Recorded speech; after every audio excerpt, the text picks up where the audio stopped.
പണ്ടത്തെ കേരളത്തിനെ കുറിച്ച് നിങ്ങൾ ഇന്നും സത്യമാണെന്ന് വിശ്വസിച്ച് വെച്ചിരിക്കുന്ന ലോക പൊട്ടത്തരങ്ങൾ പാർട്ടിറ്റും നമ്മളവിടെ കാളകൾ ഉപയോഗിച്ചിട്ട് കൃഷി ചെയ്യാനായിട്ട് തുടങ്ങിയിട്ട് എത്ര കാലമായി എന്നറിയോ? ഒരുപാട് നൂറ്റാണ്ടുകളായി, ഒരുപാട് കാലമായി എന്നൊക്കെ നിങ്ങൾ വിചാരിക്കുന്നുണ്ടെങ്കിൽ പൊട്ടത്തരമാണ് മക്കളെ. 200 വർഷം പോലും ആയിട്ടില്ല എന്നതാണ് സത്യാവസ്ഥ. ഇത് മാറിപ്പോയതല്ല കേട്ടോ, 200 വർഷം പോലും ആയിട്ടില്ല.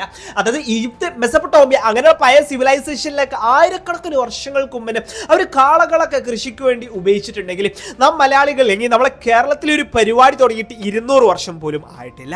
അതായത് ഇവിടുത്തെ ആൾക്കാരെന്ന് പറഞ്ഞാൽ പറക്കിത്തന്ന് ജീവിച്ചിരുന്ന, അത് കിട്ടുന്നത് അങ്ങനെ പറക്കിത്തന്ന് ജീവിച്ചിരുന്ന, അങ്ങനെ അഡ്ജസ്റ്റ് ചെയ്ത് പോയിരുന്ന ആൾക്കാർ തന്നെയായിരുന്നു.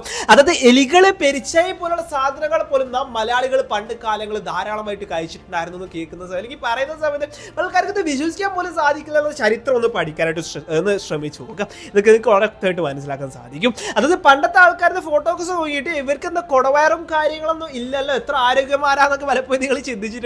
എന്ന് ജീവിതകാലം മുഴുവൻ പട്ടിണി കിടന്ന ആൾക്കാർക്ക് എങ്ങനെ കൊടവയറുണ്ടാവും എന്ന് കോമൺ സെൻസ് ഉപയോഗിച്ച് ആലോചിച്ച് നോക്കുക. നമ്മുടെ ഇവിടെ നല്ലൊരു റോഡ്, നമ്മുടെ കേരളത്തിൽ നല്ലൊരു റോഡ് വന്നതിന് പോലും 100 വർഷത്തിൽ താഴെ പഴക്കമുള്ളൂ കേട്ടോ. അതായത് മൊത്തമായിട്ട് കാടായിരുന്നു, കാട്ടിൽ ജീവിച്ചിരുന്ന ആദിവാസികൾ, കാട്ടിൽ ജീവിച്ചിരുന്ന ആൾക്കാർ തന്നെയായിരുന്നു നമ്മൾ മലയാളികൾ എന്ന് പറഞ്ഞു കഴിഞ്ഞാൽ. അതിന് ഒരു തർക്കം, ഒരു തെറ്റും തന്നെ ഇല്ല. ഇവിടെ ചെറിയ ചെറിയ ഇടവൈകളും കാര്യങ്ങളൊക്കെ ഉണ്ടായിരുന്നു, അത് മാറ്റി നിർത്തി കഴിഞ്ഞാൽ നമ്മൾ കാട്ടിൽ ജീവിച്ചിരുന്ന ആൾക്കാർ തന്നെയായിരുന്നു കേട്ടോ.